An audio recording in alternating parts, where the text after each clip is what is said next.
Bagong kabit po. Ito po, tatanggalin na ito sa luma. Tatanggalin po ito kasi nabubulok na.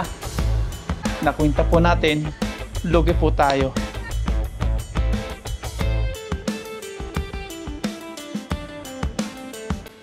Good morning po mga paps. Isang mapagpalang umaga po sa ating lahat. Ayan, samahan niyo po kami ni Mama Ryan sa palengke. Mamalengke po kami ngayon. Pang 1 week. Tara, drive po tayo.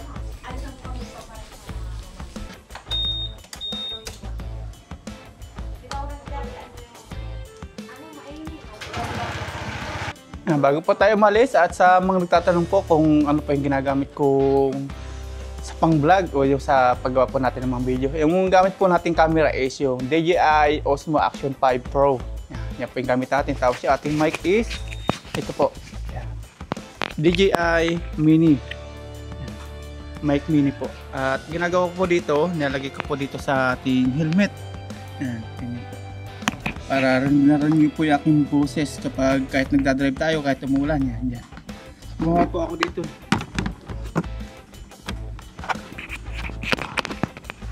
Naglagay po ako dito ng yan, yung ating magnet. Nilagay po natin dito sa loob po ng helmet. Tapos mawet po tayo ng yung double-sided tape. Tapos idinikit po natin dito yung ating magnet.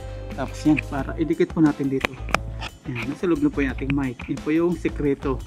Pero hindi na po ngayon sekreto kasi nasabi ko na po sa inyo. Tara po, drive na tayo. Kasama natin si Mama Ryan. Tapos dito naman po yung ating yung ating lagyan po ng camera kapag nagdadrive po tayo ng helmet. Yan.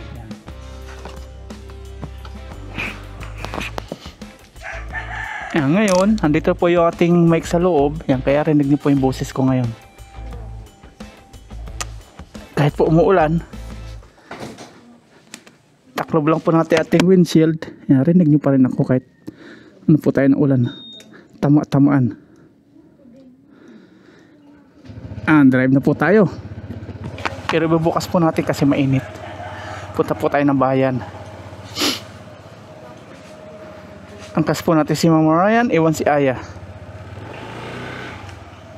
Ayun na, antayin kita doon ha. At ang kaganda po na itong ating wireless mic is kahit umuulan ang gagamit natin kumpara doon sa madami pong mga kinakabit-kabit. Tapos dito, sinemento na po yung daanan. Simentado na. Mahirap kasi yung bato-bato na yung makina. Nabubugbog. Ayan o. At yan na po yung palay natin mga paps natin na yung binibilad na po. Ibininta natin. Yan na po yung palay at yung nakasando pong itim siya po yung bumili ng palay natin. Drive na po tayo.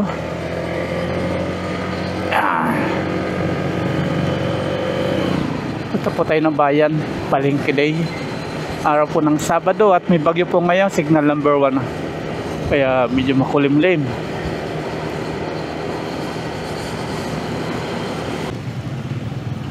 Dito na po tayo sa bayan. Park lang po tayo dito sa loob ng munisipyo. Dito tayo nagpa-park kasi libre. Sa ibang parking may bayad. Sayang din po yung 10. Ay dito naman secured pa kasi police station. O yung ibon nila iniiwan lang nila oh.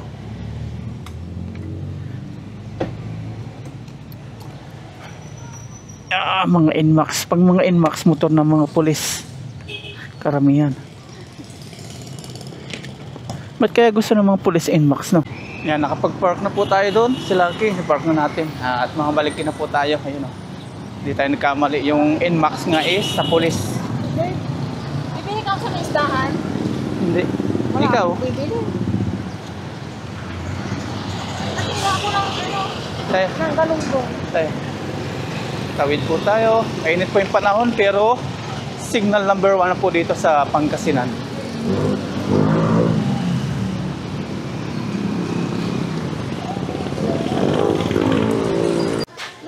Nandito po tayo mga paps sa palengke na. Sa isdaan. Tanghali. Okay na mo. Tatlo ako ay. Bangus. Mag-iho daw po ng bangus. Bukas. Ay, wala na rin yung bangus na rin Dubai. May balik. Ang nulo yung hindi mo tataban. Ya, magkano sa papel? Pinapalinisan na po natin yung ihawing bangus bukas. Tanggal po yung apdo at hasang. Pero yung bituka, iwan.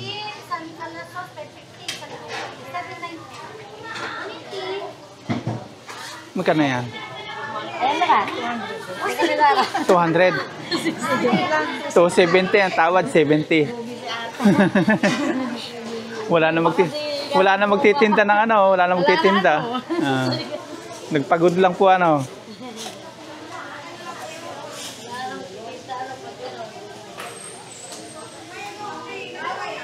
$270. May tilapia din sila dito. Saka natin yun. Ito lang pala tinda ni Madam. Bangus, tilapia. Pero pag sa Christmas New Year, may hipon ka gano'n. Doon lang.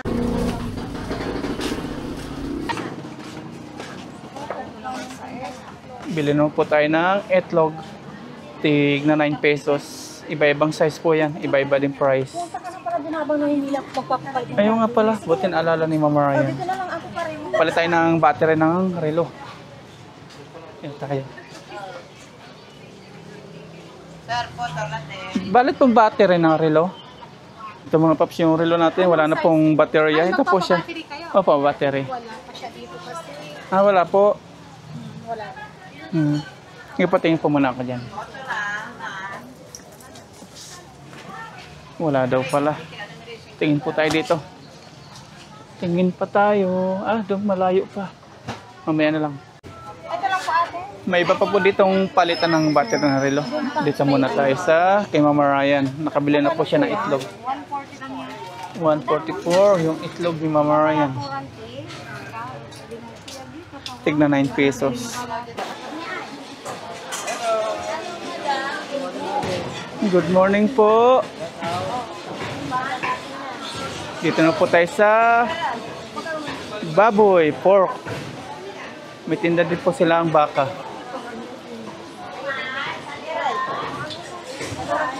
Baka naman.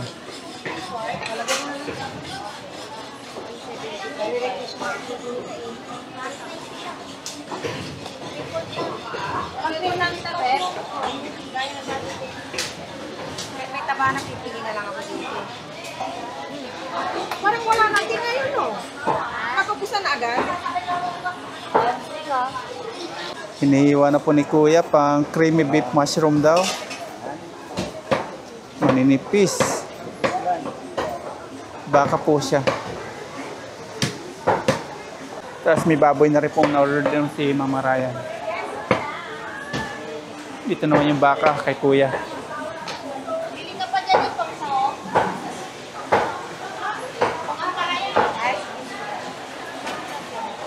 Hey, sakto 1 for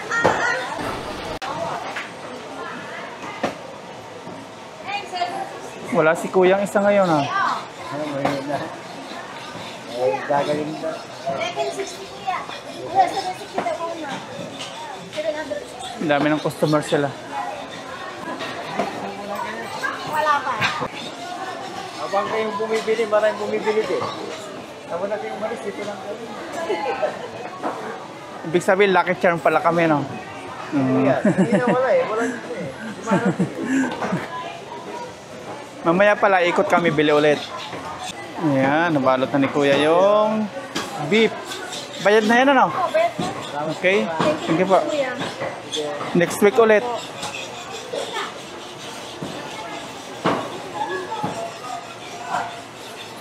May bumili na nung kina Kuya.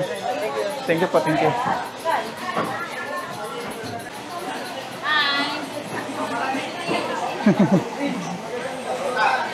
Meron pa. Dito na po yung mga gulayan. Mahal ang patatas ngayon. 3 piraso, 60. Ibig sabihin, 20 po isa.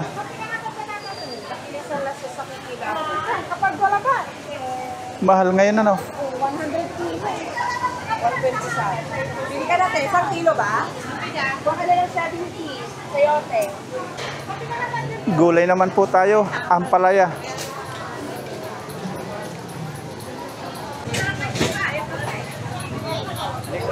Ang putang niya.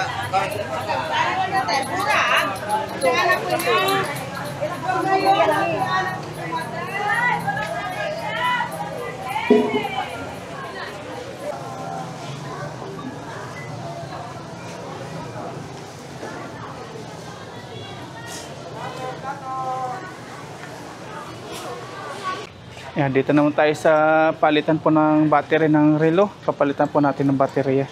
Ito po kuya, medyo mahina na yung baterya. Hindi natama sa oras. Ay, mahina na yung pagkakas. Ay, sira na, hindi sa Hindi, battery. mahina na yung Mahina na yung battery. hindi na tama yung oras nun. Hindi natama. Magkano po yung battery niyo po? 155. Ilang years po yun? 150 lang. Ha? 1 year, mahigit. Oh, 1 year na yan eh. 140, pwede? Walang tawad? Tumas na ito. 155. Hindi, 150 lang. Ah, 150. Ngayon, 1 year po yung tagal niya. Ang liit lang pala oh. Ang liit lang. Yung sa G-Shock, Pakitama nga po sa oras. nagpapalit po kayo? oo, lahat. Sa G-Shock? Sa kaya nung rin. Kahit anong relo. 18 na ba ngayon? Hindi. 18. Ano ba ngayon? Oh, 18. Tama. 18 ba ngayon? Oh, vitamins pala ni Aya. Yan. Oo, tama 18. Binayaran mo na? Okay, 20. Okay na. Napalitan na po at suotan natin yung ating relo. Yan. Tama na po sa oras. Kasi parang kulawan talaga. Drive na po tayo. Papunta na po ng motor. Yan. Drive na po tayo. Naisakay na po natin sa ating top box yung mga napamalingkin namin ni Mama Ryan.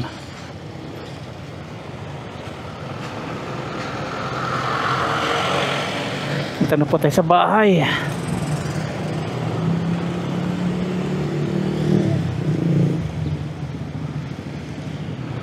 Yan, direct na po tayo papunta ng bahay.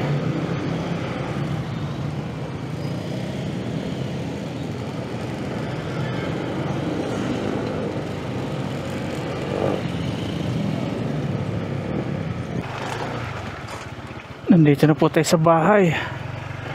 Yan, bagong simento. Tapos ngayon gagawin yun naman itong poste. Yan, poste na yan. Gagawin nyo na boss? Stick, so.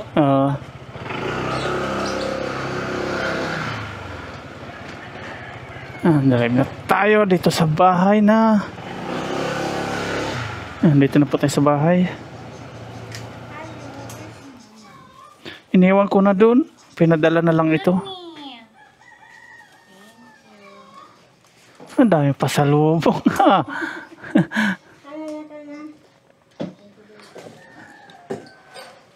Safe. Tapos yung ating napalingki, ito na po. Hindi po natin pinasok sa top box kasi may mga dugo-dugo po nung isda, karne, ganyan.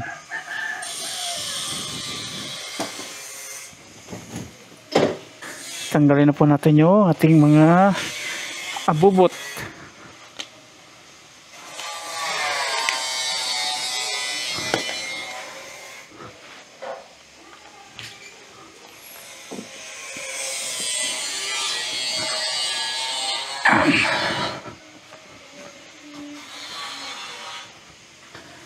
Okay.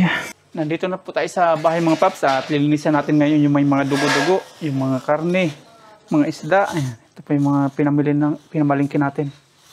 Mga gulay, isda, prutas, tapos yung ricado, ganyan. Sari-sari pang 1 week po yan. Ayan. Okra. Magmerienda muna tayo. Oh, merenda daw muna kami. Ito na, nandun na si Angel. Tayo mga paps, merenda muna tayo. Hindi mo na.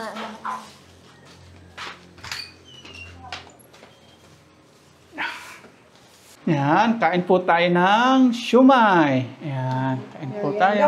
Merienda. Nalagyan na po ni Aya ng mga, ano to, garlic. Tapos may sili, may kalamansi, may tuyo. Yan, kain po tayo. Cheers! Cheers. Lord, para sa inyo. Kain po tayo. Lahat. Thank you po kay Ma'am Sonia Teston. Thank you so much po. Thank you po sa bigay niyo kay Aya.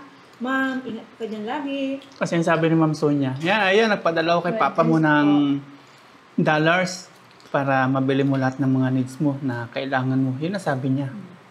Kaya thank you Bibigyan po. namin yun Thank you, sa'yo. thank you. Thank you po. Sa sahod. Bibigay namin. Pag sahod po, bibigay po natin kay Aya. Anong balak mong bilhin doon? Sa ano? Pag nakash na yung pera mo. Wala po. Ipunin po. Ibibili mo daw kung ano yung gusto mo. Oo. Yung mga magagamit mo. Para matuwa yung, Importante. para matuwa yung nagbigay. Diba Bili mo. importante? Shoes. Shoes. Oh, shoes daw po. 33,000. Kaya damit. Anghang na ngayon. Sobrang anghang ngayon. Hindi ko umabos. Pero okay na yan. Yan, 50 makain, pieces to yan, makain 60 ko yung kamay mo. Kain po tayo.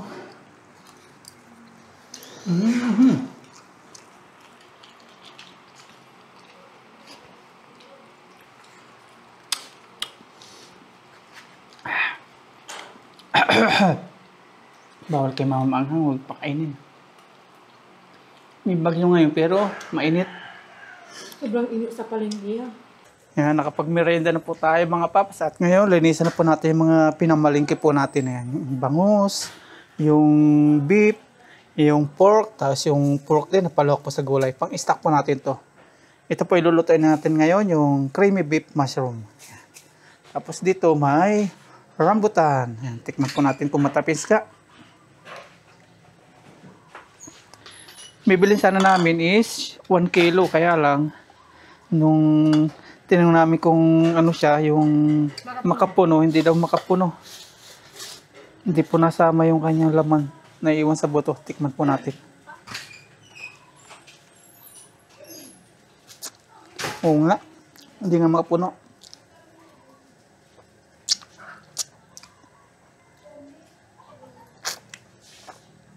Naiiwan.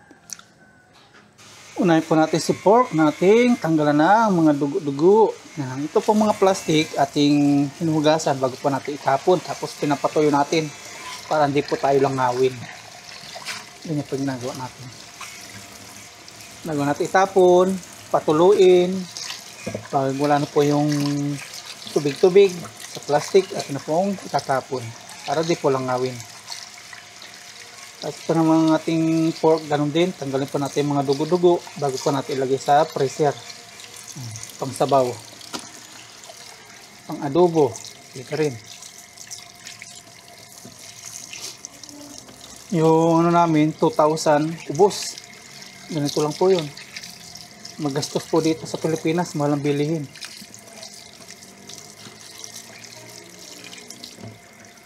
Kaya kailangan ng diskarte sa buhay. Ilagay na po natin sa plastic yung ating pork. Tapos ilalagay po natin sa freezer. At mag-ice at i-stock po natin ng another day. Napatulo na po natin to. Kaya pwede na natin ilagay sa plastic. Pangit po ito ilagay ng matubig sa plastic. Tutulo po. Tapos babagsak po yung mga tubig niya sa rep. Mamamaho. Another naman. Sunod natin itong pork na naman. Ganon din. Tanggalin ng dugo sa plastic, hugasan. Tapos hugasan natin yung pork na palahok sa mga gulay. Yung bangus, ganon din po. Linisan natin, ipasok sa rin. Tapos yung ating beef, request po ni Aya. Creamy beef mushroom. Yan po yung ating pagsasaluan may tanghali. Okay na po mga paps. Ilagay na po natin sa freezer yung ating mga linisan na pork, wala palang chicken, fish, saka ating beef. Yan, lagyan na po natin.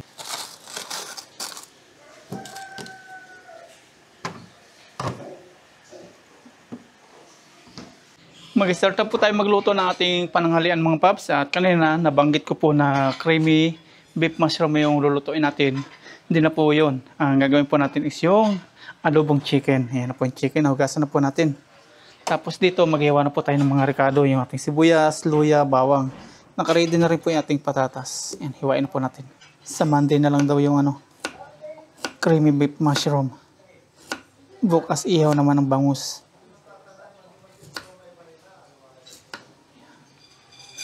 Pag nahiwa na po natin to, gisa na tayo.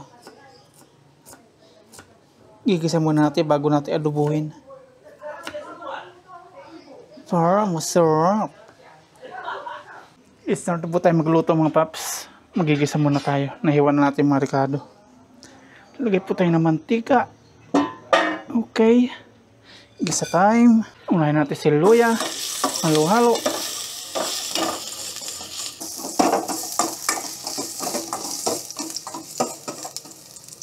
Sunod natin si bawang. Bawang yan.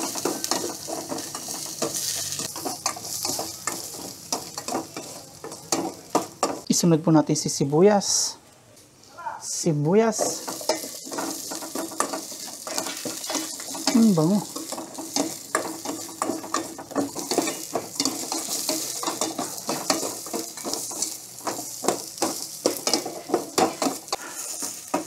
Nagpapagawa po yung aking bayaw ng ng tulad nito, silungan ba?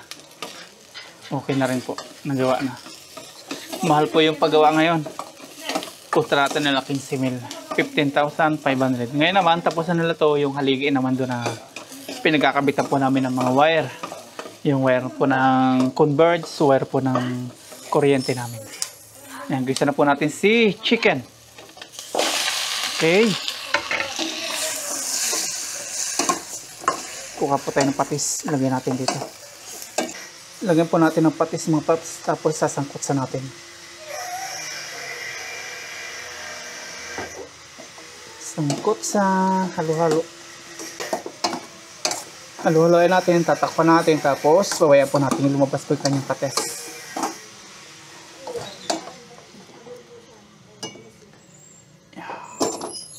Tingnan po natin yung poste dito na pagkakabitan ng panibagong linya ng kuryente. Tapos na sila kuya. Tingnan ko lang tong bagong poste. Ayan.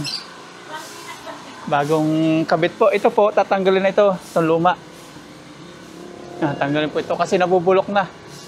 Ito po pinagkakabitan ng mga linya namin. Kuryente, saka yung wifi. Ito po yung bagong lagay. Nabuhusan na po ito. Tapos na na yun, nabuhusan na.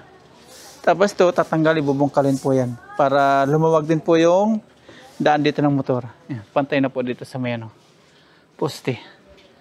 Tapos dito, nasiminto na rin po yung daanan. Ayan o. Matigas na siya. Dati bato-bato po, di ba? Ngayon, simento na. Okay na. Dito po dadaan yung tubig. Kaya hindi pa magbabara dito ng babaha. Ayan. Okay na. Tingnan natin luluto. I-check po natin mga paps yung ating sinasangkot sa. Ayun o, lumabas na po yung katas. Yan po yun hihintay natin. Yan yung mga katas niya. Nalagyan na po natin ng tuyo at suka. Kaya lang yung tuyo natin is yung padala po ni ma'am na galing Australia. Para magkahalo na po dito yung yung tuyo at suka. Ayan. Pero nakalagay po dito is soy sauce. Hindi po natin alam kung dito pang adobo. Ilagay muna natin ng kaunti. Matabang siya kumpara doon sa po natin. Sa dito sa tuyo natin. Ito na po, nalagay na po natin yung tuyo. Mamaya natin lalagyan ng suka. Pag medyo malambot na po yung chicken.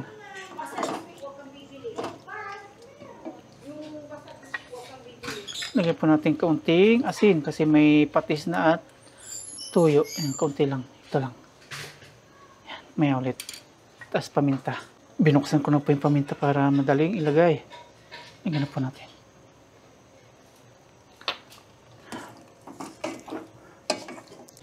Takpan po natin. Ayan, at kanina nakita po natin yung palay doon sa kalsada. Nung papunta po tayo ng palengke, yung binibilad. Yun po yung na-harvest po doon sa ating bukid na tinanim sa loob po ng 4 months na paghihintay natin.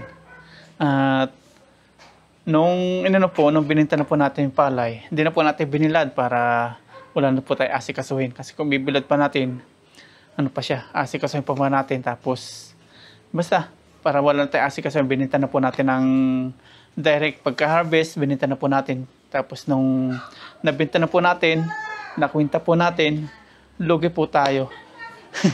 Lugi po. Ganun po yung buhay pala ng magpapalay. Hindi po kumikita. Nasubukan po natin ngayon. At shoutout po sa lahat po ng mga taga-government diyan. Sana po matutukan po niyo yung mga farmers kasi talagang hindi po biro yung gumastos kasi lugi po. Wala pong kinita. Bagkus pagod lang po.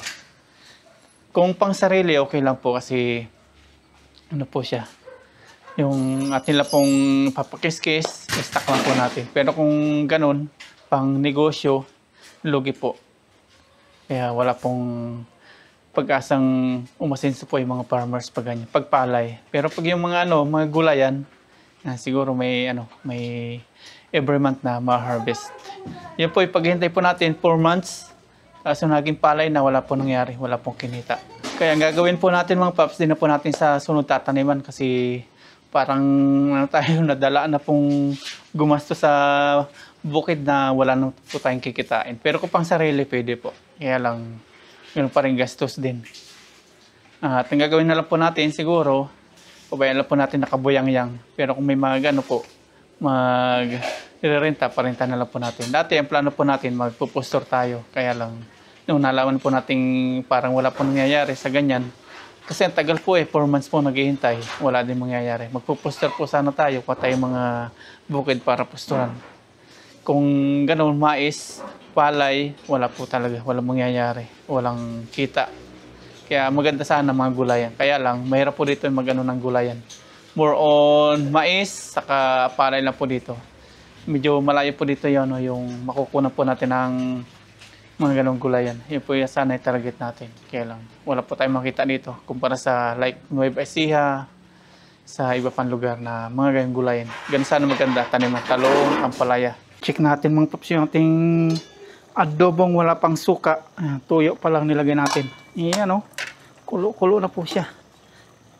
Tingnan po natin kung malambot na. Malambot na po. Nalagyan na natin yung ating suka. Po natin siya. Tansyahan lang. Tansyahan. May natin haluin kapag okay na po. Bayan lang muna natin. Tapos may bagyo po ngayon, nakapasok na po dito sa PAR o sa Philippine Area Responsibility. Iyon, PAR. At base dito kay Google, nandito na po siya ngayon sa malayo pa po sa kalupaan. Maglalandfall po siya sa Sabado. Ayan. Nakalagay po dito. 9 PM pa. Malayo pa. Tapos sa Sunday, ayan, papalapit na po. Pero ito, may mauna na siya. At yan, may masasapol. Sapol po tayo kasi nandito po tayo sa Pangasinan. Ayan, sapol tayo. Itong may guhit na yan po yung tama ng bagyo. Tapos noon, Tuesday or Monday, nasa labas na po ng Pilipinas. Yan po yung mapa ng Pilipinas. Base kay Google. Ito po si Bagyong Ramil. Yan. Malayo pa po siya. Pero nandito po sa loob ng Pilipinas. Gagano siya. Chung. Yan. Tapos papasok po ng Sunday dito sa atin. Sa part po dito ng Luzon. Medyo mahina siya pero mag-ingat pa rin tayo. Signal number 1 po dito pero yung panahon po is ganyang kainit. Pwede na po natin itong haluin kasi kumulo na. Tikman natin. Lalagyan natin ng sugar. Nagsabaw siya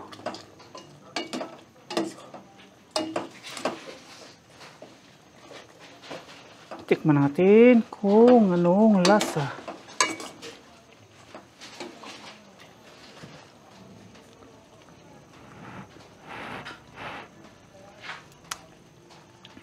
Ayun, oh.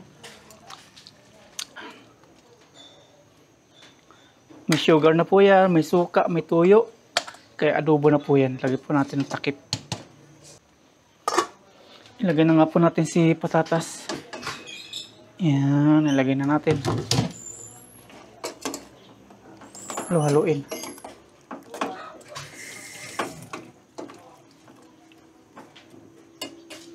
Takpan po natin. Kakain na po tayo mga paps. Nakapagluto na po tayo ng adobo. Ito na po. Ready na po ang lahat. Yan, kain na po tayo mga paps. Pero bago lahat, pray po muna tayo. Lord, maraming pong salamat sa biyayang nasa aming harapan ngayon. Salamat po sa walang sawang blessings na pinagkakalob niyo po sa amin, sa pamilya po namin, at sa amin pong mga viewers. Patuloy niyo pong patuloy at gabayan. Yun po Panginoon. Amen. Let's eat. Kain po tayo. Ano yan? Inom muna tayo ng water. 11:45. Yung drumstick ya. Para sa'yo yun. Hindi mo magsabaw. Ay, masarap sabaw. No, Ano ba yung drumstick? Wala naman. Ayan na nga. Ito na yun? Hindi lang pala.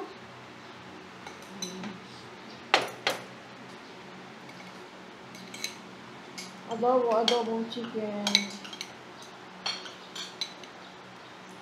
Mahirap tansyahin yung soy sauce na magkahalo na yung suka. Ito yung galing sa subscribers, no? Baka sobrahan lang yung lagay. Kain po tayo. Kain po, kain. Sinyakan po tayo lahat.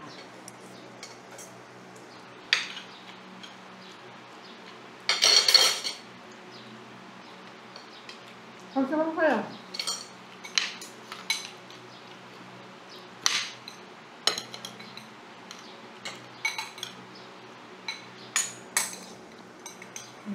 Hindi na, ayaw ko ng sabaw.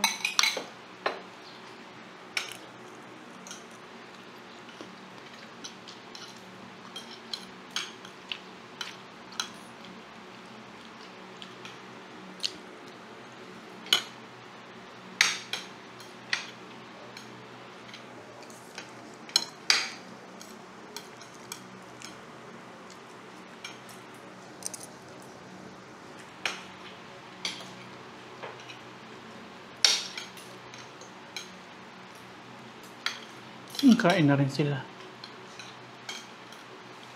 Hindi na.